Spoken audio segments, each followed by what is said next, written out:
bonjour à tous, j'espère que vous avez passé un excellent week-end. On va maintenant aborder l'un des contrats préparatoires qui est le plus fréquemment utilisé, qui est la promesse unilatérale de contrat, promesse unilatérale de vente pour prendre cette illustration. Et on va essayer d'aborder les choses de deux manières, de la rédiger, ce que ça va changer en pratique, notamment depuis qu'on a une exécution forcée en nature qui est prévue. Puis dans un deuxième temps, on insistera sur un certain nombre de clauses sensibles qui se rapportent à la promesse unilatérale de vente. Parmi ces clauses sensibles, la clause d'indemnité d'immobilisation, la clause de substitution, la clause pénale, toutes ces clauses qui reviennent assez régulièrement dans ces promesses unilatérales de vente et pour lesquelles, vous verrez, il y a des précautions rédactionnelles qu'il faut prendre. Alors d'abord, commençons par cette question de la promesse unilatérale de vente et de sa force obligatoire. On a désormais un article, qui est l'article 1124 du Code civil, qui nous donne une définition de ce qu'est la promesse unilatérale de vente et qui nous explique surtout désormais que la promesse unilatérale de vente peut faire l'objet d'une exécution forcée de la part du bénéficiaire. Alors, avant de rentrer dans le détail, il y a deux points qui doivent être vérifiés, puisque on sait que cette exécution forcée en nature dans la promesse unilatérale de vente n'a pas toujours été acceptée par une partie de la doctrine, et quelques auteurs, assez minoritaires, mais avec une approche qui était assez originale, considèrent que cette exécution forcée en nature qu'on exigerait du promettant et dans le nouveau texte, à la différence de la jurisprudence antérieure, dans laquelle, justement, on considérait que le promettant, s'il se rétracte avant la levée de l'option, on ne peut obtenir de lui que de simples dommages à intérêt, eh bien, ce nouveau texte serait contraire aux droits fondamentaux, contraire à la liberté contractuelle qu'on rattacherait à la liberté individuelle, contraire au droit de propriété. Il y aurait une privation du droit de propriété qui serait inacceptable. Alors, cela a fait l'objet justement d'une question prioritaire de constitutionnalité devant la Cour de cassation, qui a refusé, enfin devant un juge du fond qui a renvoyé devant la Cour de cassation, mais la Cour de cassation a refusé, justement considérant que le motif n'était pas sérieux, de renvoyer devant le Conseil constitutionnel, et elle l'a fait par une décision de la première chambre civile du 17 octobre 2019, dans laquelle elle rappelle que dans une promesse unilatérale de vente, le promettant est définitivement engagé, qu'il a consenti à vendre et pas simplement donner un consentement à une éventuelle vente postérieure. Il s'est véritablement définitivement engagé à vendre. Il n'y a donc pas atteinte à la liberté contractuelle. Il a pleinement exercé sa liberté contractuelle en s'engageant définitivement. Et il n'y a pas non plus privation du droit de propriété. Cette privation du droit de propriété, d'ailleurs, n'a rien à faire dans ce genre de raisonnement et n'a aucun lien avec la question de la promesse unilatérale de vente. Sur ce point, l'avocat général Philippe Brun a été suivi par la Cour de cassation. Et donc, on peut considérer désormais que cette 124 du Code civil, l'exécution forcée en nature qui prévoit, ne sera pas par la suite remise en cause. Voilà le droit positif. En revanche, pour ce qui est du sauf dérogation, n'est applicable pour l'ordonnance qu'à partir du 1er octobre 2016. Ce qui veut donc dire que toutes les promesses unilatérales de vente qui ont été conclues avant le 1er octobre 2016, en principe, continuent d'être soumises à la jurisprudence antérieure, et il n'y aura donc pas d'exécution forcée en nature, mais de simples dommages à intérêt, à moins d'avoir intégré dans ces promesses unilatérales de vente, comme on le fait assez fréquemment en pratique, à moins d'y avoir intégré une clause d'exécution forcée en nature, dont la validité a été consacrée par un arrêt de la troisième chambre civile du 27 mars 2008, donc qui avait été créé par la pratique notariale. Et si vous n'avez pas une telle clause d'exécution forcée dans cette promesse unilatérale de vente qui a été conclue avant le 1er octobre 2016, ce qui est quand même relativement vieux maintenant et à mon avis une hypothèse d'école, eh bien ça continue de s'appliquer. En revanche, s'il y a levé d'option après le 1er octobre 2016, dans ce cas-là, la promesse unilatérale de vente, elle continue d'être soumise au droit antérieur et la vente définitive, elle, par la levée de l'option, sera soumise au droit nouveau. Donc là, il faudra faire attention à ce qu'il n'y ait pas eu des changements des dispositions qui pourraient remettre en cause la validité de cette vente. Mais vous voyez, on va procéder à un dépeçage et on distingue bien la promesse de la levée de l'option. Ce sont finalement, deux temps différents avec deux séries de règles différentes qui vont s'appliquer dans cette hypothèse. Alors, on aurait pu s'attendre à ce que la Cour de cassation dise bah oui, effectivement, les nouveaux textes ne sont pas applicables aux promesses qui ont été conclues avant le 1er octobre 2016, mais pourquoi ne pas interpréter le droit ancien à la lumière du droit nouveau et opérer ainsi un revirement de jurisprudence et exiger l'exécution forcée en nature par anticipation. Elle l'avait fait dans d'autres hypothèses, pour un mandat irrégulier, pour un problème d'offre d'emploi qui a été qualifié de simple invitation, enfin, est-ce une offre ou est-ce une promesse? Et on a considéré que c'était une offre et non une promesse dès lors que vous proposez un emploi, opérant ainsi un revirement de jurisprudence en s'inspirant des nouveaux textes de l'ordonnance. Ne peut-on pas faire la même chose dans l'hypothèse de la promesse unilatérale de vente?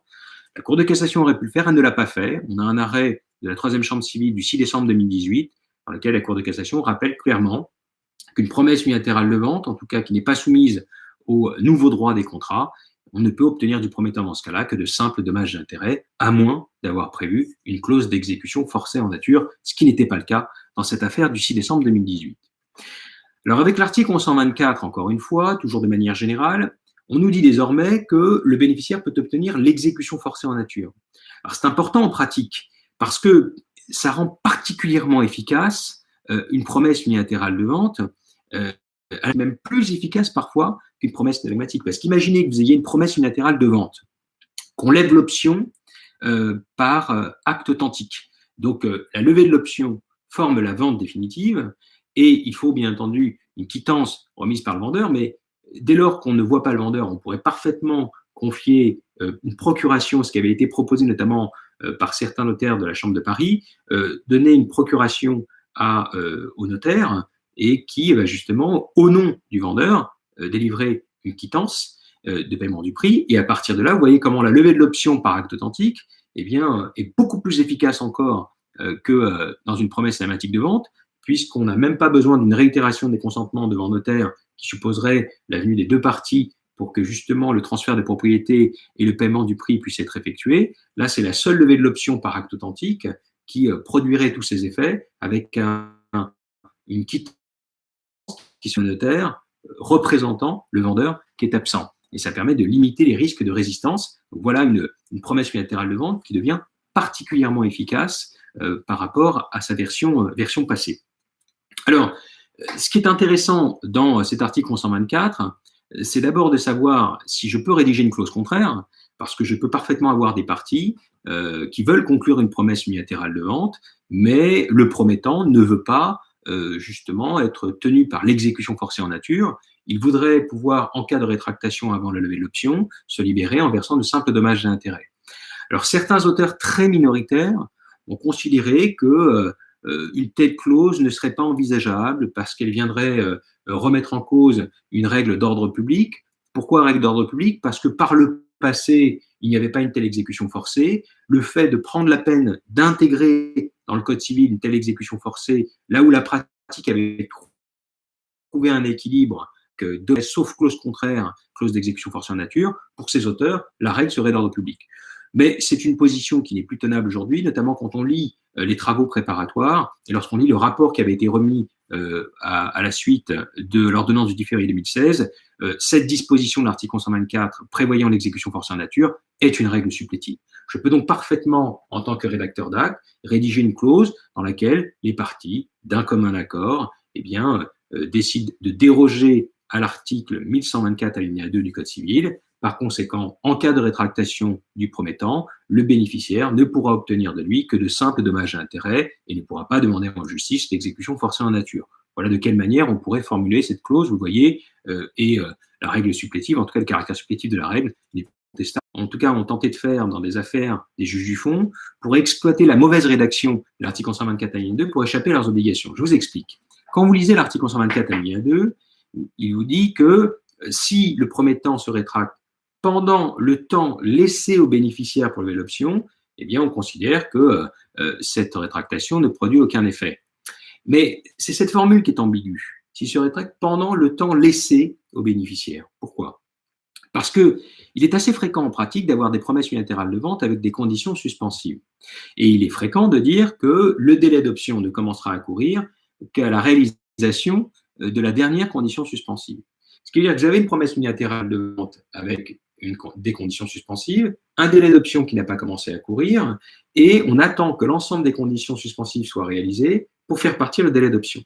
Et donc, imaginez, pendant cette période où les conditions sont pendantes et où le délai d'option, eh bien, expliquer que quand on reprend les termes de l'article 124 alinéa 2, ils disent que s'il y a une rétractation pendant le temps laissé au bénéficiaire pour lever l'option, celle-ci est sans effet.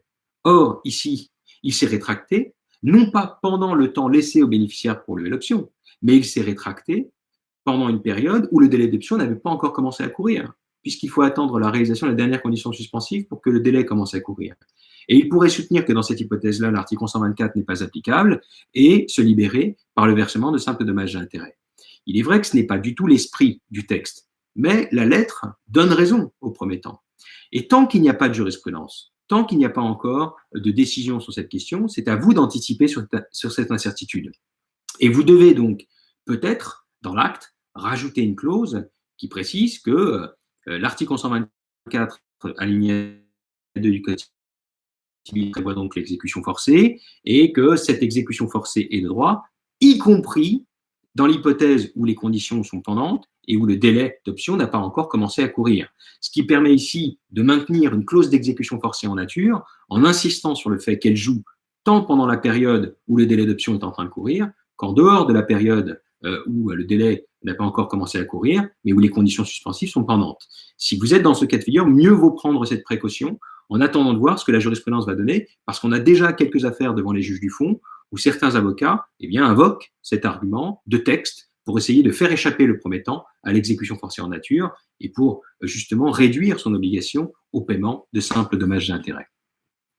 Alors voilà pour ce premier élément sur l'article 124, son exécution forcée. L'alinéa 3 nous précise, et c'est assez classique, qu'en cas, quelle est la conséquence en cas justement de mauvaise foi du tiers. Je vous renvoie à l'article 124 alinéa 3, il m'intéresse beaucoup moins et il ne pose pas de difficulté particulière, même si on aurait pu s'attendre à une autre sanction que celle qui a été choisie par le législateur. On va désormais s'intéresser à un certain nombre de clauses, sensibles qui supposent de votre part parfois d'enrichir celles qui vous sont proposées par les SS2I, que ce soit Fiducial, Fischerga, Genapi, peu importe, vous allez voir que ces clauses proposées ne répondent pas à l'ensemble des difficultés. Quelle est la première clause que l'on va pouvoir traiter ensemble? C'est la clause de substitution. Alors cette clause de substitution, elle est assez problématique. Elle existe dans de nombreux contrats, même dans des contrats où elle est inutile, puisque vous n'avez pas pris la peine de supprimer cette clause qui était prévue dans une trame de rédaction, et il faut la supprimer quand elle n'a pas d'intérêt. Le plus souvent, elle se rencontre dans quelle hypothèse? Elle se rencontre dans l'hypothèse où vous avez une société civile qui est en cours de constitution, et donc on va se porter acquéreur, en tout cas on va être le bénéficiaire de la promesse unilatérale de vente, pour être plus précis, et prévoir la substitution de cette société, ou dans une promesse synalagmatique de vente également. On peut avoir une telle clause de substitution. Elle ne remet pas en cause la qualification de promesse synalagmatique, je l'avais vu avec vous la dernière fois. Et donc, dans ce cas-là aussi, c'est la société qui viendra se substituer à la personne physique ou aux personnes physiques, qui très souvent deviennent ensuite associés de cette société, associés uniques de cette société. Mais voilà comment s'opère dans cette hypothèse, et je vais répondre à votre question. Voilà comment s'opère cette substitution. Alors, je vais vous évoquer, avant de voir cette substitution, son régime juridique et toutes les précautions rédactionnelles. Il faut faire attention aux fausses clauses de substitution. Il y a des hypothèses où ce ne sont pas des substitutions, mais des clauses d'adjonction. Par exemple, une clause dans laquelle vous êtes le seul bénéficiaire, et par cette clause, vous précisez qu'il se peut, avant la levée de l'option, qu'une deuxième partie, les enfants par exemple, viennent acquérir avec le bénéficiaire initial. Dans ce cas-là, ce n'est pas simplement de la substitution, puisque vous ajoutez une personne, et donc vous vous retrouvez dans une modification du contrat, un avenant qui, justement ici, n'a rien à voir avec une substitution.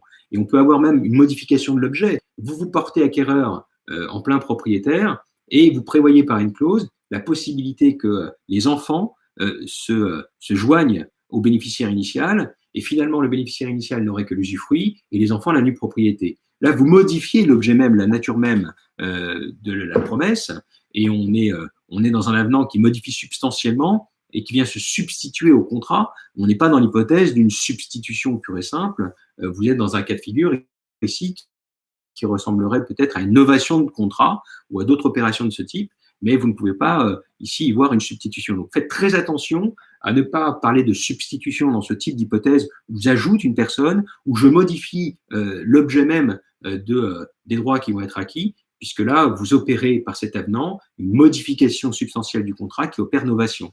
Et donc là, c'est un autre cas de figure. Alors, j'ai une question qui touche à ce que j'ai dit avant. En pratique, peut-on faire renoncer le promettant à l'article 1124 ? Alors, peut-on faire renoncer le promettant ? C'est-à-dire le faire renoncer, c'est renoncer au bénéfice de quoi ? Parce que pour lui, c'est pas lui qui va renoncer, c'est le bénéficiaire qui renoncerait au bénéfice que lui accorde l'article 1124 d'obtenir l'exécution forcée. Donc, est-ce que vous pourriez éventuellement reformuler votre question ? Et puis, je pourrais y répondre plus précisément. Parce que généralement, quand on pense à une renonciation, c'est plutôt renoncier accordé. Et c'est plutôt ici un droit qui est accordé au bénéficiaire de pouvoir obtenir l'exécution forcée en nature. Donc, j'attends la reformulation de votre question et j'y reviendrai par la suite. Je continue sur la substitution. La première question que l'on se pose en matière de substitution, c'est de savoir quelle est sa nature juridique. Et après, on verra les modalités et les difficultés qui peuvent se poser. C'est très important de pouvoir en déterminer la nature juridique. Il n'y a plus véritablement de question concernant la clause de substitution dans les promesses synagmatiques de vente, puisqu'en la matière, la Cour de cassation, progressivement, nous a expliqué que c'était une cession de contrat et a précisé que cette cession de contrat n'était pas soumise au régime de la cession de créance. Aujourd'hui, si on devait statuer sur une clause de substitution dans une promesse synagmatique de vente, on n'a pas trop de difficulté à y voir une cession de contrat au sens des articles 1216 et suivants du Code civil, avec des enjeux, vous allez voir, qui sont beaucoup moins importants que dans la promesse unilatérale de vente. Parce qu'en réalité, en dehors de la promesse synagmatique de vente, où la qualification de cession de contrat n'est pas discutable et ne pose pas de difficulté, la difficulté se pose surtout dans la promesse unilatérale de vente. En la matière, et on va comprendre pourquoi assez rapidement, en la matière, la Cour de cassation a toujours refusé de prendre position. Elle a toujours refusé d'opter pour une qualification. Elle a exclu un certain nombre de qualifications. Elle a considéré que la clause de substitution dans une promesse unilatérale de vente n'est pas une cession de créance. Elle a considéré que la clause de substitution dans une promesse unilatérale de vente n'est pas une stipulation pour autrui. Mais en dehors de ces rejets de qualification, elle n'a pas adopté une qualification en particulier. Et notamment, elle s'est toujours refusée à dire clairement qu'il s'agissait d'une cession de contrat, à la différence, justement, de la promesse synalagmatique, où là, la qualification a été retenue assez rapidement. Pour quelles raisons ? Il y a principalement deux raisons. Il y a d'abord une raison opportuniste, c'est-à-dire que les juges ont bien compris, et la pratique avait fait son travail en la matière pour attirer leur attention, les juges avaient bien compris que si on parle de cession de contrat dans une substitution opérée dans une promesse unilatérale de vente, eh bien, le risque, c'est qu'on y voit une cession de promesse telle que la prévoit l'article 1589.2 du Code civil, qui est la reprise de l'article 1840A du Code général des impôts. Qu'est-ce que nous dit cet article ? Vous vous rappelez, c'est l'article qui précise qu'une promesse unilatérale de vente ayant pour objet, alors sous signature privée, ayant pour objet une cession de fonds de commerce, des droits immobiliers, un bien immobilier ou des parts de certaines sociétés qui sont visées dans l'article, eh bien, cette promesse doit être enregistrée à peine de nullité absolue dans un délai de 10 jours. Et l'alinéa 2 de cet article précise qu'il en va de même de toute cession portant sur cette promesse. Donc, si on qualifie la clause de substitution de cession de contrat, eh bien, il faudrait y considérer, en tout cas, il y a un risque que les juges y voient une cession que l'administration fiscale, y voit une cession de promesse et exige alors que cette cession soit enregistrée à peine de nullité absolue dans un délai de 10 jours. Ce qui a un coût, pas très élevé, mais les droits d'enregistrement qui doivent être payés, mais c'est une hypothèse, vous voyez, qui est un peu particulière. Et c'est ce qui explique avant tout le refus par les juges de qualifier cette substitution de cession de contrat, donc par opportunisme. Ça ne veut pas dire que juridiquement, ce n'est pas une cession de contrat. D'accord ? La deuxième raison, c'est que à l'époque, la cession de contrat, à part des arrêts de 97 très mal rédigés, de mai 97, on ne sait pas vraiment ce que c'est. On nous dit qu'il faut le consentement du co-contractant, mais on n'en comprend pas vraiment les conséquences, le régime juridique n'est pas clair, les formules sont ambiguës. Donc, utiliser une telle qualification dès lors qu'on ne sait pas précisément de quoi il s'agit, qu'elle a été créée par la pratique, qu'elle n'est connue que dans les hypothèses où la loi la prévoit, donc les cessions légales de contrat. Donc, c'est cette hésitation, à mon sens, qui explique aussi qu'on ait refusé la qualification de cession de contrat. Peut-être pas la principale, mais elle existe tout de même. Sauf que maintenant, cette clause de substitution, qu'est-ce qu'elle opère dans les contrats? Elle opère le remplacement d'une partie par une autre. C'est la substitution d'une partie à une autre. Ce qui est une conception un peu particulière de la cession, c'est le contrat. Je vais faire entrer une partie et je vais faire sortir la partie initiale. Peut-être pas définitivement, mais en tout cas, elle ne sera plus la partie principale au contrat. Et justement, cette substitution telle qu'elle s'opère correspond exactement à la définition de la cession de contrat qui figure à l'article 1216 du Code civil. L'article 1216 du Code civil nous dit aujourd'hui que la cession de contrat, c'est la substitution d'une partie à une autre. C'est prendre la place d'une partie au contrat. Et donc, quand vous regardez cette définition, qui est une conception particulière de la cession de contrat, il est impossible de faire la différence entre une clause de substitution dans une promesse unilatérale de vente et la cession de contrat telle qu'elle est définie à l'article 1216. Donc, cette qualification, cette substitution d'une partie correspond exactement à la définition. On y voit une cession de promesse. On verra qu'on peut contester, mais on pourrait y voir une cession de promesse, ce qui supposerait donc, s'il y a une telle substitution analysée comme une cession de contrat, eh bien qu'elle soit enregistrée dans le délai de 10 jours, à peine de nullité absolue. Et c'était la motivation première, refuser une telle qualification pour échapper à cette obligation d'enregistrement. Simplement, aujourd'hui, il y a un risque très important que les juges voient dans les substitutions, non pas une opération neutre, distincte, originale, mais une véritable cession de contrat. Ce que je dis, ce n'est et absolument les juges qualifieront cette substitution de cession de contrat. Je dis simplement qu'il y a un risque très important qu'une telle substitution soit qualifiée de cession de contrat. Et s'il y a un risque, et c'est ça qui est important pour les rédacteurs que vous êtes, que ce soit avocat ou notaire, ce qui est câble, et dans ce cas-là, la qualification de cession de contrat ne posera aucune difficulté. Peut-être que demain, la Cour de cassation nous dira que la clause de substitution est un mécanisme original qui n'est pas une cession de contrat au sens de l'article. Les juges, et il y a des raisons légitimes de le penser, puisque la quasi-totalité de la doctrine est également en ce sens, même si parfois certains le regrettent, 99% des auteurs considèrent que la substitution ne peut pas être autre chose aujourd'hui qu'une cession de contrat au sens de l'article 1916. Donc vous, en tant que professionnel, si vous ne tenez pas compte de ces 99% d'auteurs qui considèrent que ça peut être une cession de contrat, si par la suite, un juge déclarait une telle substitution de cession de contrat et que vous n'avez pas pris toutes les mesures nécessaires, et quand je parle des mesures nécessaires, c'est l'enregistrement qui entraînerait une nullité parce que vous ne l'avez pas fait, ou éventuellement d'autres précautions rédactionnelles sur lesquelles je reviendrai, eh bien vous aurez commis une faute et vous engagerez votre responsabilité. Votre rôle, en attendant que la jurisprudence prenne une position très claire sur le sujet, c'est d'aller dans le sens de la majorité, de la quasi-unanimité des auteurs. Il est très probable que la clause de substitution soit analysée comme une cession de contrat. Donc, je vais partir de cette idée. Maintenant, je vais dire à mon client que, au regard de l'interprétation qui est donnée, c'est probablement une cession de contrat. Et je vais prendre les mesures. Quelles sont les mesures? Alors, dans l'hypothèse justement que je vous explique, c'est que comme il y a un risque, il faut considérer que la clause de substitution est une cession de contrat. C'est le mieux pour votre client. Et dans ce cas-là, vous allez devoir bien préciser qu'il faut une acceptation du co-contractant. Il faut constater alors ça peut se faire dans une promesse unilatérale de vente, c'est pas grave, on la constate au moment où on lève l'option et on signe. Donc dans ce cas-là, on constatera la substitution et ça ne posera pas de difficulté. Et donc, je continue sur cette question des règles qu'il faut respecter, c'est qu'ensuite, vous devez prendre d'autres précautions, notamment pour ce qui est de la libération du cédant.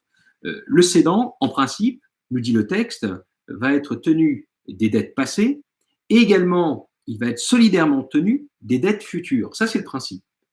Maintenant, le texte vous précise que par une clause, on peut se mettre d'accord pour écarter la solidarité. Donc, dans ce cas-là, vous serez tenu pour les dettes futures, mais pas de manière solidaire. C'est important. Mais vous pouvez même prévoir une clause en accord avec le CD, une clause par laquelle vous allez également être libéré des dettes futures. Et vous voyez bien que ces clauses-là, vous ne pouvez les envisager dans un acte que parce que vous avez retenu la qualification de cession de contrat. Donc, de deux choses l'une. Soit vous prenez un risque, et dans ce cas-là, il faut une clause de conseil donné et dire à votre client qu'il y a un risque très fort que cette substitution soit analysée comme une cession de contrat.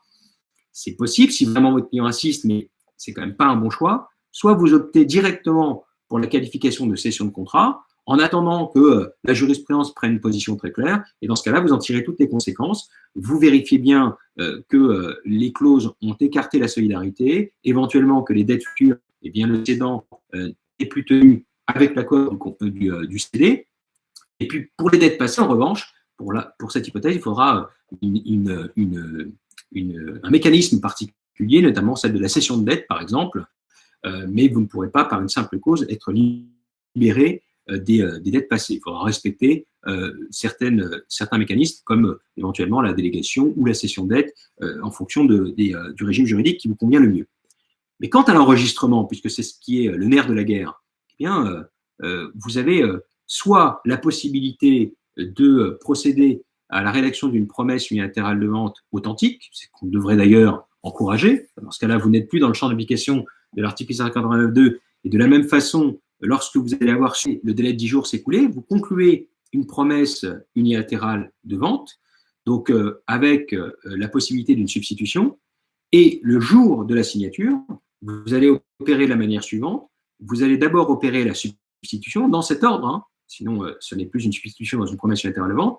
Donc vous opérez une substitution dans un premier temps, vous levez l'option qui vaut signature de l'acte définitif, et comme il n'y a pas eu un délai de 10 jours entre la substitution et la vente définitive, vous échappez à l'obligation d'enregistrement de l'article 1589.2. Mais ce n'est pas toujours possible. Imaginez que le substitué soit une personne physique. Eh bien, pour un bien à usage d'habitation, c'est une personne physique dans le cadre d'un acquéreur non professionnel, eh bien, vous devrez repurger le délai de rétractation. Et donc, par conséquent, là, il faudra un délai de 10 jours et vous ne pourrez pas procéder de cette manière. Mais il y a des cas où on pourra procéder de cette manière, et c'est de cette manière qu'on échappera à l'obligation d'enregistrement. Sinon, dans les autres cas, il faudra enregistrer. Il n'y a pas d'autre choix. Il y a une obligation d'enregistrement que vous devez respecter, ou alors vous optez pour autre chose qu'une promesse unilatérale de vente. Et si vous optez pour la promesse unilatérale de vente, eh bien, avec une substitution, eh bien, c'est ce droit d'enregistrement qui devra être payé, en attendant peut-être, mais c'est vraiment très hypothétique, que demain, on qualifie la substitution autrement que d'une cession de contrat. Maintenant, je pense qu'à l'avenir, et ça, c'est juste une réflexion personnelle, à l'avenir, il est parfaitement possible pour le juge, eh bien, malgré la qualification de cession de contrat, de refuser d'appliquer l'article 1589.2 du Code civil, pour une raison très simple. C'est que ce texte est un texte dérogatoire. Et c'est un texte dérogatoire qui a une finalité très précise, qui est de lutter contre les cas de fraude fiscale. Or, quand on a un texte dérogatoire en la matière, et qui poursuit un but, qui est celui de lutter contre la fraude fiscale, il doit faire l'objet d'une interprétation stricte et d'une interprétation téléologique. Il y a deux moyens, par ce biais, d'écarter 1589.2 malgré la qualification de cession de contrat. D'abord, interprétation stricte. Ce que dit l'article 1589.2 alinéa 2, c'est qu'il faut soumettre les cessions de promesses à l'obligation d'enregistrement. Mais on pourrait parfaitement dire que la cession de contrat dans une substitution n'est pas une cession de promesse. C'est quelqu'un qui vient prendre la place d'un autre. C'est une substitution de personne, pas une cession de promesse au sens strict. Et de cette manière, on pourrait interpréter restrictivement cet article et l'écarter. Première possibilité. La deuxième possibilité, c'est la fameuse interprétation téléologique. L'article 1589.2 poursuit un but bien particulier, cette interprétation téléologique, donc finaliste. Le but est lutter contre la fraude fiscale. Mais cette fraude fiscale, en réalité, elle concernait surtout les professionnels de l'immobilier, où il y avait des substitutions à titre onéreux et qui n'étaient pas déclarées auprès de l'administration. Or, depuis 1993, cette substitution ou ces cessions à titre onéreux, elles sont prohibées pour les professionnels de l'immobilier. Donc, une grande part du champ d'application de cet article 1841 du Code général des impôts devenu l'article 1589.2 du Code civil, une grande part, aujourd'hui, n'a plus d'intérêt puisque ces professionnels, de toute manière, ne peuvent plus opérer une substitution à titre onéreux. Et quant à la fraude fiscale, le plus souvent, les hypothèses que l'on rencontre sont des substitutions à titre gratuit, notamment de sociétés civiles. Donc, les cas de fraude dans cette hypothèse sont sans aucun intérêt. Ça devient une hypothèse purement théorique. Et donc, il est très facile, en se livrant à une interprétation restrictive et une interprétation téléologique du texte, eh bien, de justifier l'éviction de ce texte malgré la qualification de cession de contrat. Et je pense que c'est là que la question se réglera à l'avenir, et de cette manière, on trouvera une solution pour l'ensemble des parties en présence. Alors, sur la question, dans le cas d'une promesse unilatérale de vente avec clause d'adjonction de bénéficiaire, y a-t-il novation alors que l'obligation du promettant demeure, celle de vendre, et que le bénéficiaire initial bénéficie d'une option?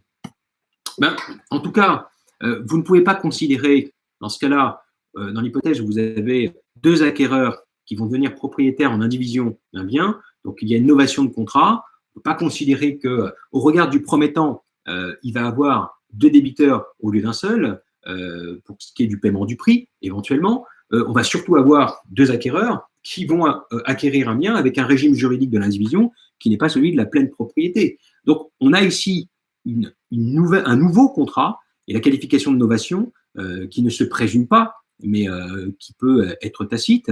L'intention de nover ici est manifeste, en tout cas, elle peut être défendue, mais ce qui est certain, c'est que vous pouvez trouver toutes les qualifications que vous souhaitez, l'avenant que vous allez justement conclure de cette manière par une substitution, pour moi, entraîne une modification substantielle et en tout état de cause, la qualification de clause de substitution et le régime qui en découle, c'est-à-dire la cession de contrat, ne doit pas pouvoir être appliqué. Ça ne peut pas être une cession de contrat lorsque vous ajoutez une personne. D'ailleurs, quand vous prenez la définition 1216, c'est bien une personne qui vient en remplacer une autre. Donc, dans l'hypothèse où il y a une personne qui vient s'ajouter une autre, on n'est pas dans l'hypothèse de la cession de contrat. Donc, on n'est pas dans l'hypothèse de la substitution. Maintenant, la novation, je l'ai évoqué, elle est quasiment certaine dans l'hypothèse où vous avez une acquisition au départ en pleine propriété et qui devient une acquisition en nue propriété et usufruit. Elle peut également être défendue, mais là, tout dépendra des circonstances, dans l'hypothèse où on aura deux personnes qui vont acquérir un bien et devenir des propriétaires individus, là où au départ, il n'y avait qu'un seul propriétaire pour une propriété exclusive. Donc, voilà, en tout cas, la qualification de clause de substitution est certainement exclue dans ce cas. Alors, je continue sur la clause de substitution et j'évoque d'autres questions qui sont importantes sur la substitution. Ce sont les modalités de cette substitution. Assez fréquemment, en pratique, quand vous rédigez un acte, vous prévoyez dans une clause de substitution eh bien, la manière dont cette substitution va être opérée. Et souvent, on prévoit des modalités, l'envoi d'une lettre recommandée avec avis réception, éventuellement avant un certain délai, dans la clause. Dans l'hypothèse où ces modalités ne sont pas respectées, dans l'hypothèse où la clause de substitution est réalisée, mais sans respect des modalités qui ont été convenues, est-ce qu'on peut considérer dans ce cas-là qu'il y a inefficacité de la substitution et finalement on revient à l'hypothèse initiale et au bénéficiaire initial? Alors sur ce point, il y a un arrêt très intéressant qui apporte une précision déterminante pour les rédacteurs que vous êtes. C'est un arrêt de la troisième chambre civile du 21 juin 2018 où on avait une substitution et qui aurait dû être opérée dans le respect de certaines modalités, notamment des délais, l'envoi d'une lettre recommandée. Ça n'a pas été respecté au moment de la substitution. Et bien entendu, l'une des parties essaye d'échapper à ses obligations en invoquant justement le non-respect de ces modalités et donc l'inefficacité de la substitution qui a été opérée. Et la Cour de cassation ici explique que, à moins d'en faire un élément essentiel et donc une condition de validité et d'efficacité de la substitution, les modalités de mise en œuvre d'une clause de substitution ne sont que des modalités exigées à titre probatoire. Ce qui veut dire que si vous ne respectez pas ces modalités, effectivement, il va être difficile de prouver qu'il y a eu substitution, mais en revanche, le non-respect de ces modalités n'entraîne pas automatiquement inefficacité de la substitution. Ces modalités ne constituent pas des conditions de validité et d'efficacité de la substitution. Mais là encore, l'attendu est très bien rédigé puisqu'il invite à prévoir le contraire. On peut par une clause précisément dire que si ces modalités ne sont pas respectées, eh bien la substitution ne produit pas ses effets et de cette manière, eh bien vous échappez à cette décision qui, à défaut d'une telle clause expresse, eh bien verra dans ces modalités de simples exigences probatoires. Donc voilà une décision intéressante de la troisième chambre civile du 21 juin 2018. Veillez à respecter les différentes conditions de forme et de fond prévues aux articles 1216 et suivants. Je vais maintenant évoquer la clause d'indemnité d'immobilisation. Alors, cette indemnité d'immobilisation, dans les promesses unilatérales de vente, elle est assez fréquente, vous la connaissez, clause très classique, par laquelle le bénéficiaire eh bien, va, pour reprendre la formule d'un arrêt du 5 décembre 1995, mais qui était assez explicite, va payer le prix de l'exclusivité que lui réserve le promettant. C'est-à-dire que si le bénéficiaire ne lève pas l'option et que cela lui est imputable, c'est-à-dire que ce n'est pas parce qu'il n'a pas obtenu son prêt ou parce que lui-même, parce que le promettant n'a pas respecté ses engagements, mais vraiment parce qu'il a choisi de ne pas lever l'option, dans ce cas-là, il perd le bénéfice de l'indemnité d'immobilisation qui est définitivement acquise au profit du promettant. La première question qui se pose, c'est est-ce que le montant de cette indemnité d'immobilisation est imposé par la loi ou relève-t-il de la liberté contractuelle? En principe, le montant de l'indemnité d'immobilisation relève de la liberté contractuelle. Il est généralement de 10%. Lorsque le montant est très élevé, on précise que c'est 10% du prix, mais 5% seront payés effectivement au moment de la promesse. Et en cas justement d'absence de levée d'option imputable au bénéficiaire, il devra verser les 5% restants. Parce que parfois, ce sont des sommes assez élevées. Comme quand les biens sont très élevés, plusieurs millions d'euros par exemple, il n'est pas rare que l'indemnité d'immobilisation ne soit que de 5%. Alors, elle peut monter au-delà jusqu'à 15, 20%, mais il ne faut pas monter trop haut. Et j'y reviendrai, parce que dans ce cas-là, il y a un risque de requalification qui peut poser des difficultés. En tout cas, voilà pour le principe. Maintenant, il y a des exceptions. Il y a des cas où certains textes vont fixer un montant minimum, notamment le montant de 5%, qui est prévu à l'article L290-2 du Code de la construction et de l'habitation, L290-2 du CCH, qui précise que pour toute promesse dont la durée d'option excéderait 18 mois, donc toute promesse dont la durée serait supérieure à 18 mois, eh bien, il faut que le montant de l'indemnité d'immobilisation soit au moins égal à 5%. Là, l'objectif est de protéger le promettant, personne physique, puisque c'est dans cette hypothèse que l'article 292 s'applique, et on a bien précisé notamment que cette règle ne valait, bien entendu, que pour les promesses unilatérales de vente et non pas pour les promesses stalagmatiques. Il y avait eu un doute à un moment donné, bien que le terme d'indemnité d'immobilisation ne s'applique pas à la promesse stalagmatique, il arrive que dans des promesses stalagmatiques, les parties prévoient une telle clause d'indemnité d'immobilisation, alors qu'elle devrait plutôt être qualifiée de dépôt de garantie. C'est ce qu'on retrouve le plus souvent dans les promesses stalagmatiques. Mais sachez en tout cas que cette règle sur le montant minimum ne concerne que les PUV et non pas les PSV. C'est désormais très clair dans la jurisprudence. Alors, autre point important concernant cette indemnité d'immobilisation, est-ce qu'elle peut faire l'objet d'une réduction, une révision? Alors, j'ai en tête un arrêt qui, d'un point de vue fiscal, a considéré que 30% d'indemnité entraînait l'exigibilité des droits de vente, donc opérer vente. Oui, alors je vais vous l'expliquer juste après. Vous allez voir que vous n'avez pas totalement tort. C'est pour ça qu'il faut faire très attention au montant de l'indemnité d'immobilisation, puisqu'elle pourrait justifier une requalification en vente. Je vais vous en dire quelques mots juste après. Je finis sur l'indemnité en tant que telle. Est-ce que je peux obtenir une réduction de cette indemnité d'immobilisation?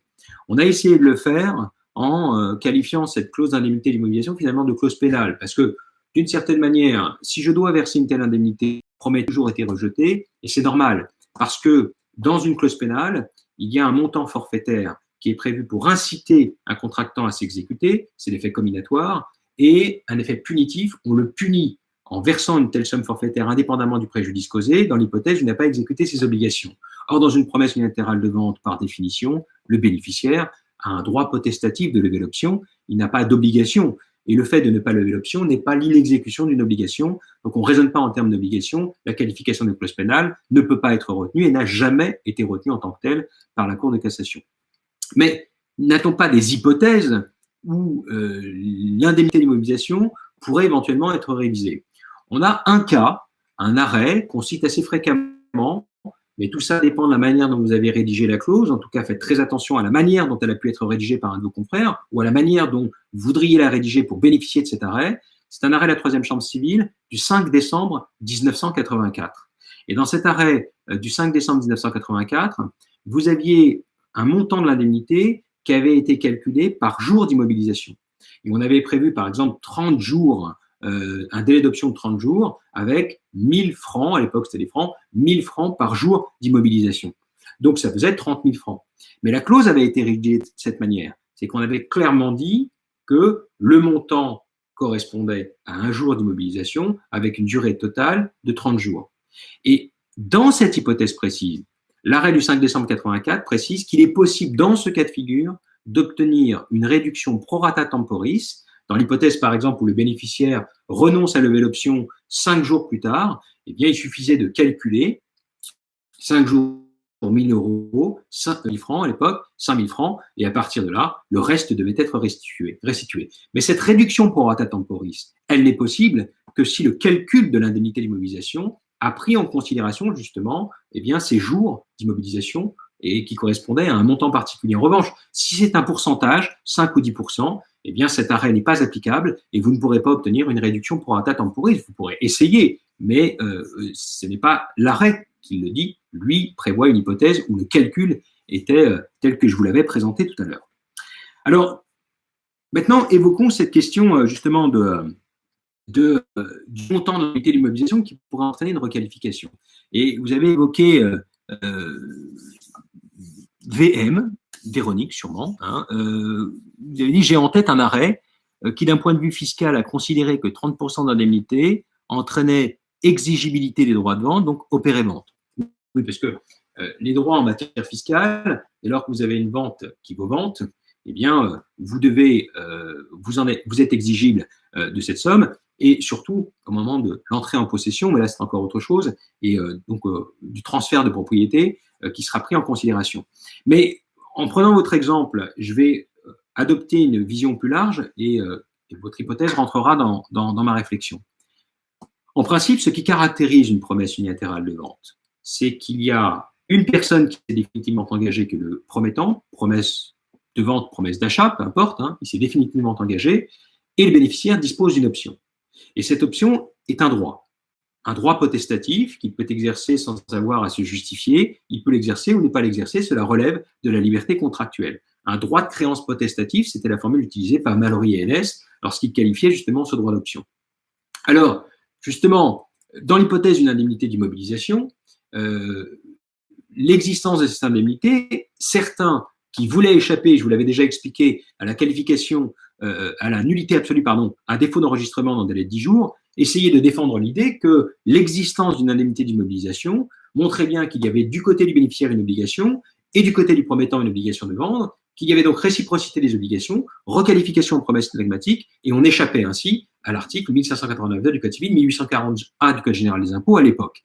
Eh bien, cette qualification ou requalification n'est pas admise, puisque pour qu'il y ait caractère synalagmatique, il ne faut pas simplement qu'il y ait réciprocité des obligations, il faut qu'il y ait symétrie des obligations.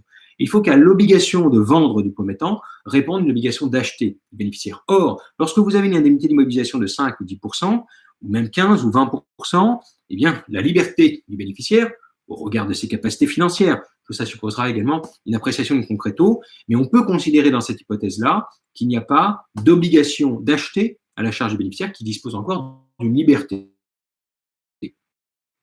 Et donc, dans ces conditions, évoquées avec vous, lorsque le montant est beaucoup plus important, 50, 60%, est-ce que la liberté du bénéficiaire est encore réelle dans cette hypothèse? Est-ce qu'on ne peut pas considérer dans cette hypothèse qu'il y a finalement une quasi-obligation d'acheter et donc une requalification promesse synalagmatique? Alors, la plupart du temps, les juges, notamment les juges du fond, ont considéré qu'il y avait requalification et que le montant d'une indemnité, si ce montant est trop important, rend illusoire la liberté du bénéficiaire et il faut requalifier en promesse synalagmatique. Et donc, il faut éviter en pratique de prévoir des montants trop élevés, même si les clients vous le demandent. Il faut leur expliquer qu'il y a un risque de requalification en promesse synalagmatique, ce qui pouvait changer la donne également en termes de régime juridique. Hein. Et en tout cas, dans l'hypothèse du montant très important, il y a ce risque de requalification.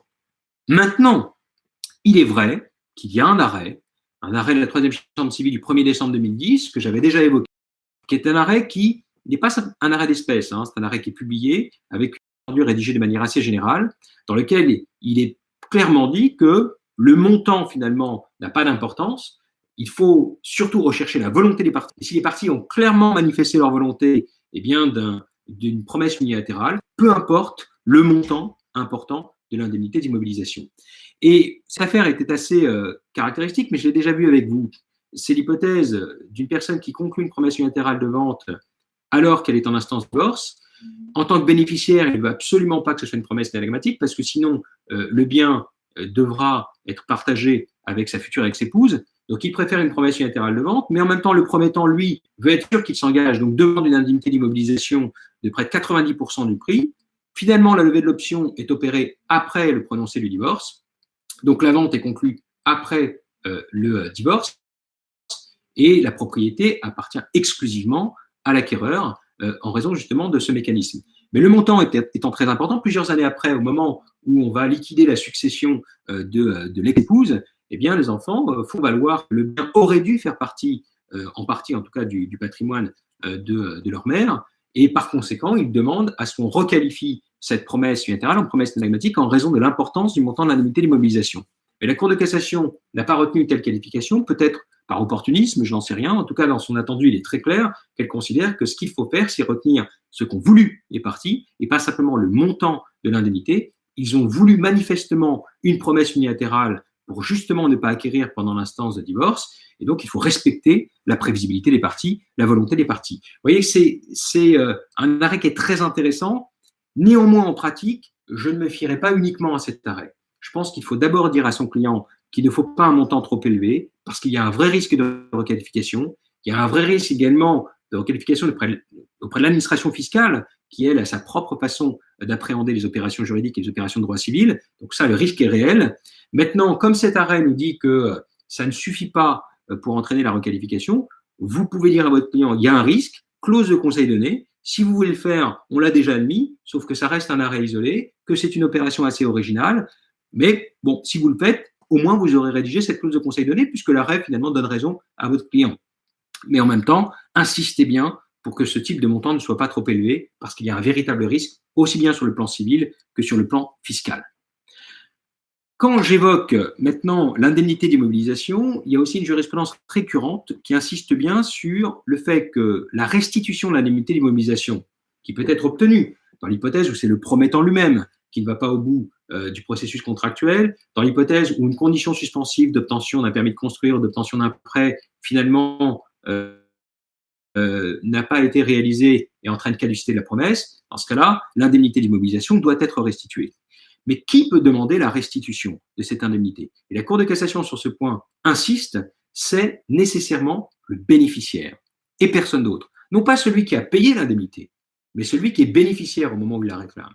Et on retrouve, pour que vous compreniez cette hypothèse, on retrouve ce cas de figure dans l'hypothèse où une société civile se substitue à une personne physique, que c'est la personne physique qui a payé l'indemnité d'immobilisation et qu'elle demande ensuite la restitution qui lui est refusée parce que la substitution fait que désormais, c'est la société qui est devenue le bénéficiaire et il n'y a que la société civile qui peut réclamer le remboursement de cette indemnité d'immobilisation et non pas celui qui l'a effectivement payé, qui est ici la personne physique. C'est régulièrement rappelé, en tout cas c'est une hypothèse intéressante sur laquelle j'attire votre attention.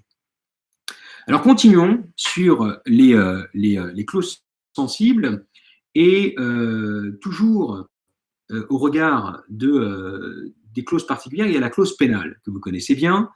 Cette clause pénale qui a un régime juridique un peu particulier, elle peut faire l'objet d'une révision, que le juge peut se saisir d'office d'un tel pouvoir de révision, il peut augmenter le montant s'il est manifestement dérisoire, réduire ce montant s'il est manifestement excessif. Et pour savoir si c'est manifestement excessif ou dérisoire, il regardera le montant qui est demandé et le préjudice qui a été causé. Et s'il voit qu'il y a un décalage manifestement excessif, c'est là qu'il augmentera ou réduira justement le montant de cette indemnité.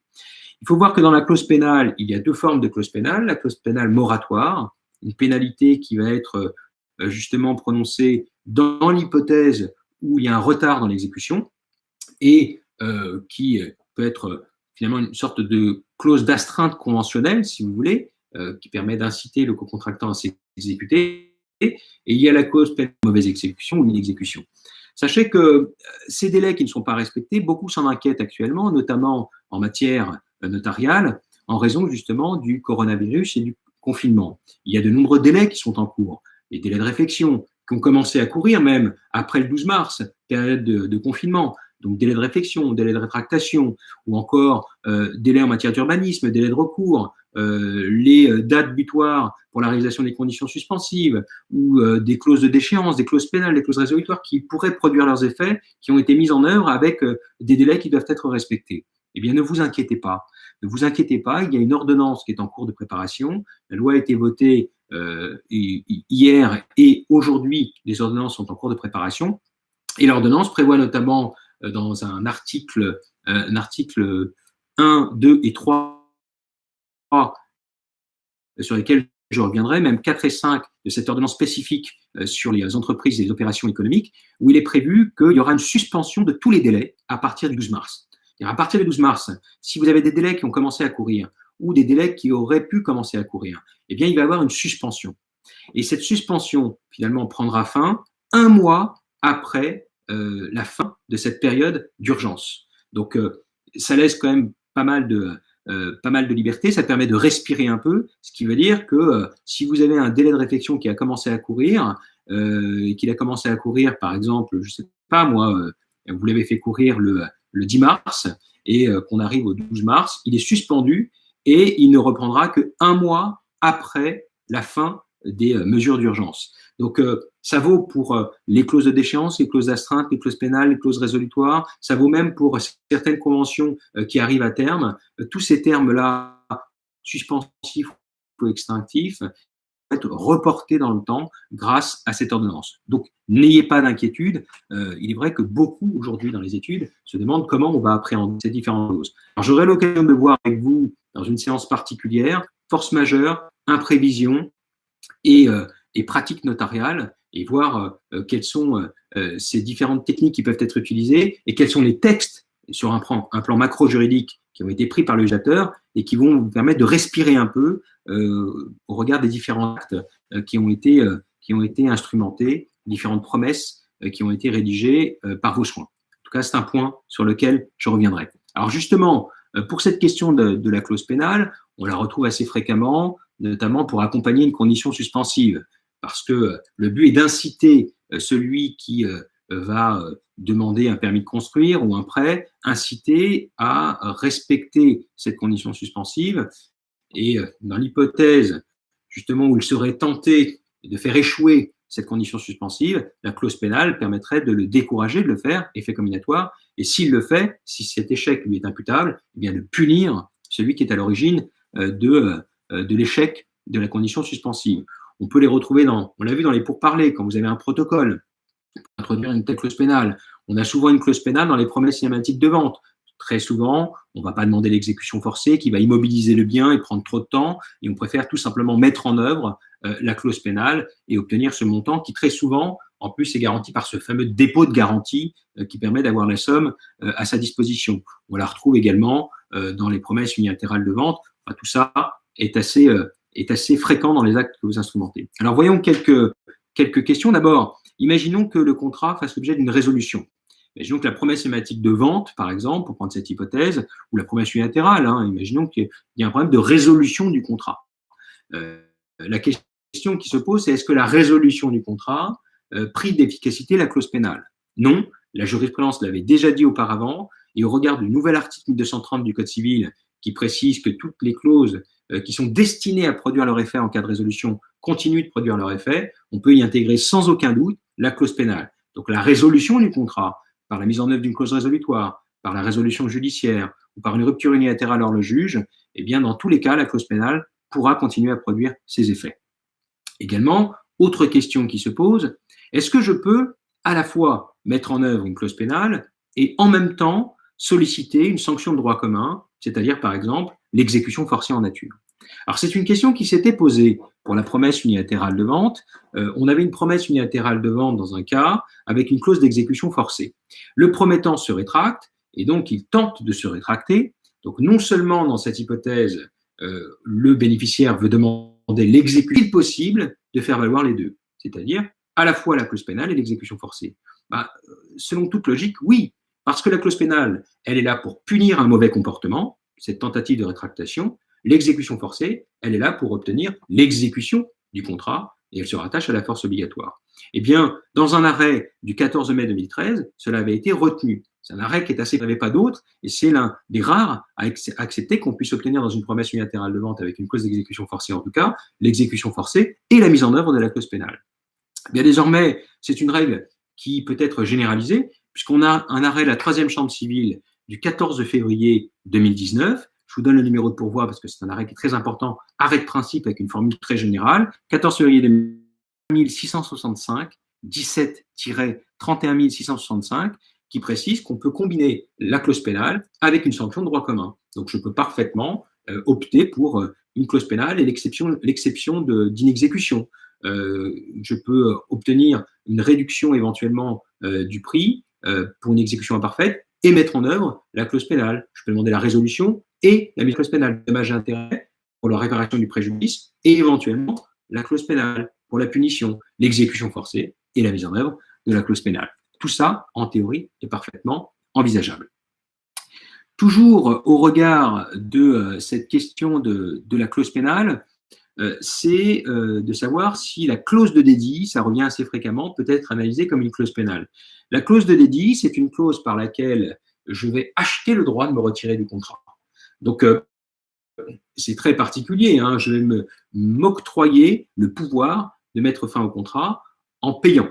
Alors, si c'est une clause de dédit à titre gratuit, la qualification de clause abusive dans un contrat d'adhésion est parfaitement envisageable. Et on peut même, éventuellement, si ce n'est pas un contrat d'adhésion, appliquer l'article 170 du Code civil et considérer que si j'ai une clause qui m'autorise à titre gratuit de me retirer n'importe quand du contrat, finalement, il y a une forme de potestativité. C'est une clause qui prive de sa substance l'obligation essentielle du débiteur et je pourrais obtenir qu'elle soit réputée non écrite sur le fondement de l'article 170 du Code civil. Donc, c'est un raisonnement possible. C'est pour ça que le plus souvent, la clause de dédit, elle est à titre onéreux parce qu'il y a une contrepartie.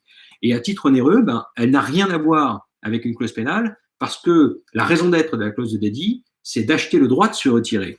Alors qu'une clause pénale, c'est d'inciter le co-contractant à s'exécuter et le punir dans l'hypothèse où il ne s'exécute pas dans les temps, correctement, ou ne s'exécute pas du tout. Donc vous voyez que ce n'est pas du tout la même chose, et en tout cas, elles ne sont pas rédigées de façon, et à plusieurs reprises, eh bien, la Cour de cassation a rappelé qu'une clause de dédit n'est pas une clause pénale, et donc le régime ne lui est pas applicable, notamment on ne peut pas réduire le montant d'une clause de dédit, on ne peut pas la réviser, comme on pourrait le faire, d'une clause pénale. Alors, toujours sur la promesse unilatérale de vente, je voudrais finir sur, on aura l'occasion de la revoir, la promesse unilatérale, parce que je vais ensuite traiter d'hypothèses qui sont, je vous l'ai dit, périphériques aux promesses. Là, je vois que ce qui concerne uniquement la promesse en tant que telle, mais j'évoquerai séparément la condition suspensive qui concerne toutes les promesses. Je verrai séparément également le droit de rétractation qui concerne toutes les promesses, mais ça viendra dans un deuxième temps. Là, je voudrais finir sur cette promesse unilatérale de vente en évoquant ce fameux article 1542 du Code civil que j'évoque avec vous depuis longtemps et que j'ai évoqué plusieurs fois, et qui est l'ancien article 1844 Code général des impôts. Je ne vous rappelle pas le champ d'application, je vous rappelle à cet article 1589.2 ou à cet article 1840A de Code général des impôts. Notamment, si je reprends certains arrêts, il y avait un premier arrêt dans lequel vous avez un ensemble contractuel, et dans cet ensemble contractuel, vous aviez une cession, une promesse unilatérale de cession de fonds de commerce, donc elle rentre en principe dans l'obligation d'enregistrement à peine de nullité absolue dans le délai de 10 jours. On a également une cession du bail commercial, un prêt pour garantir ce prêt, un nantissement sur le fonds de commerce et un contrat de cautionnement du futur gérant. Donc, vous voyez, ça forme un ensemble contractuel. La promesse n'a pas été enregistrée dans le délai de 10 jours. Et l'une des parties qui tente d'échapper à ces obligations, eh bien, se prévaut de la nullité absolue, l'article 1840A à l'époque, du Code général des impôts, 1589.2 aujourd'hui du Code civil.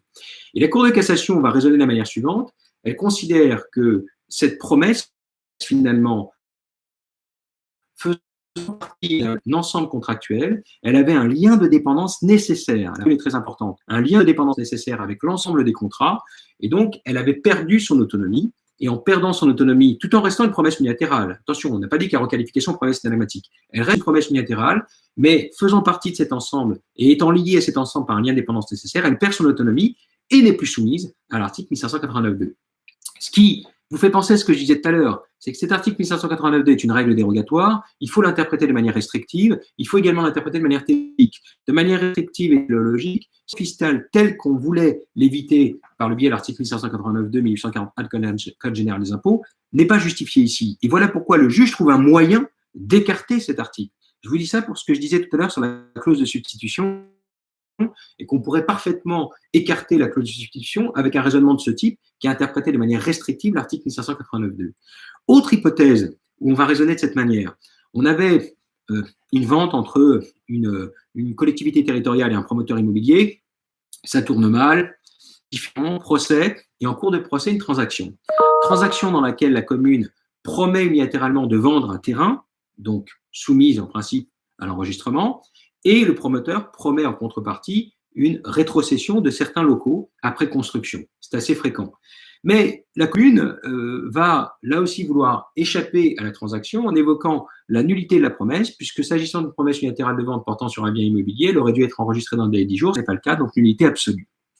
Et là, la Cour de cassation, justement, eh bien, va raisonner un peu de la même façon que dans l'affaire antérieure de 2002, qui était l'arrêt du 15 janvier 2002, je ne vous ai pas donné la date. Dans cet arrêt, l'Assemblée plénière de la transaction a dit, dès lors qu'il y a concession réciproque, eh bien, cette promesse n'était plus soumise à l'article 1840A du Code général des impôts. Et c'est une autre manière de dire qu'il y a un lien de dépendance nécessaire entre les concessions réciproques, que la promesse a perdu son autonomie, elle n'est donc plus soumise à l'article 1589.2. Et vous voyez bien ici que la fraude fiscale est impossible dans le cadre d'une transaction qui met fin à un procès. L'interprétation stricte est téléologique. On écarte 1589.2, on considère que la promesse n'est plus autonome, et sans pour autant la requalifier en promesse synalagmatique. Donc, vous voyez, c'est un premier moyen d'échapper à 1589.2. L'autre moyen, on l'a vu tout à l'heure, c'est de dire qu'en réalité, même si les parties ont parlé de promesse unilatérale, c'est une promesse synalagmatique, parce qu'il y a réciprocité et symétrie des obligations. On a bien vu qu'avec une indemnité d'immobilisation normale, ça ne suffit pas, mais peut-être avec une indemnité d'immobilisation dont le montant est très élevé, la liberté devenant illusoire, on pourrait requalifier en promesse synalagmatique dans cette hypothèse, ce qui n'est pas totalement exclu. En tout cas, là, c'est un autre moyen d'échapper à 1589.2. Et on a une très belle illustration récente, et je finirai par là, dans un arrêt de la 3e chambre civile du 16 octobre 2019. Je vous donne le numéro de pourvoi pour que vous puissiez le retrouver. 16 octobre 2019, numéro 18-14678. 18-14678. Vous aviez ici une promesse unilatérale de vente qui avait été accordée dans le cadre d'un contrat location-gérance au profit du locataire. Et il était prévu que ce locataire pourra lever l'option à condition qu'il ait payé la totalité des loyers et des charges qui lui incombent. Puis, il y a eu, par la suite, le locataire gérant considère que cet avenant n'est pas valable. Ayant modifié le prix, c'est une nouvelle promesse unilatérale donc qui aurait dû être enregistrée dans le délai annulé, nullité absolue. Ça, c'est son argumentation. Alors que, de l'autre côté, on a un promettant qui, lui, soutient qu'il y avait ici une promesse qui continue de produire ses effets, que l'avenant n'avait pas à faire l'objet d'un enregistrement dans les délais de 10 jours, tout simplement parce que il y avait une sorte de caractère synalagmatique, c'est pas très clair, de caractère synalagmatique en raison de la réciprocité des obligations, parce que la promesse unilatérale de vente était conditionnée pour la levée de l'option au paiement des charges et loyers, et cela faisait justement qu'il y avait des obligations du côté du bénéficiaire, des obligations du côté du promettant, et donc ce caractère synalagmatique devait faire échapper l'ensemble de l'opération, notamment l'avenant, à l'article 1589.2 du Code civil. Au contraire, ici, la Cour de cassation considère, et elle va raisonner de plusieurs manières, considère que 1589.2 était applicable à l'avenant, que celui-ci est nul d'une nullité absolue. Pourquoi? D'abord parce qu'elle dit qu'on aurait pu échapper à l'article 1589.2 s'il y avait réciprocité des obligations. Or, elle considère ici que ce sont des obligations distinctes. Il y a d'un côté la promesse unilatérale de vente, de l'autre le contrat de location-gérance avec des lois et des charges qui peuvent être payées. Les deux n'ont pas un lien de dépendance nécessaire.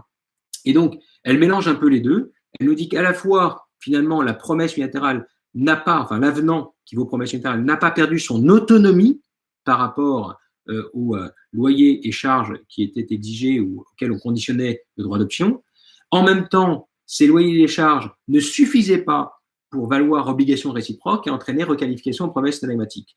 Donc cet arrêt est intéressant, même s'il est mal rédigé, parce qu'il reprend les deux hypothèses où on peut échapper à 1589.2. C'est-à-dire soit on a une symétrie des obligations et réciprocité pour une requalification en promesse synalagmatique, soit il y a un lien de promesse ou des concessions réciproques dans une transaction qui fait qu'elle a perdu son autonomie et n'est plus alors applicable l'article 1589.2 du Code civil sans pour autant requalifier en promesse synalagmatique. Ici, elle utilise les deux pour nous dire que ni l'un ni l'autre ne permet de justifier, d'évincer l'article 1589.2. Celui-ci aurait dû être respecté et n'ayant pas fait, l'avenant est nul d'une nullité absolue. C'est très important parce que ce type d'avenant est assez fréquent et on ne modifie pas, on ne prend pas toujours conscience des conséquences que peut avoir un avenant sur les relations entre les parties. Et vous voyez ici, en fait, que cet avenant, quand c'est une promesse unilatérale de vente et qu'il modifie un élément essentiel, est lui-même considéré comme une nouvelle promesse et doit lui-même faire l'objet d'un enregistrement s'il ne peut pas se prévaloir des cas de requalification de promesse problématique ou des cas où il y a un lien de dépendance nécessaire qui justifie qu'il perde son autonomie et ainsi échappe à l'article 1589.2 du Code civil. Voilà, on a vu un certain nombre de points essentiels qui touchent au cœur de la promesse unilatérale de vente, avec des clauses sensibles de la promesse unilatérale de vente. On aura l'occasion de voir d'autres, mais cette fois, elles touchent plus à la vente définitive.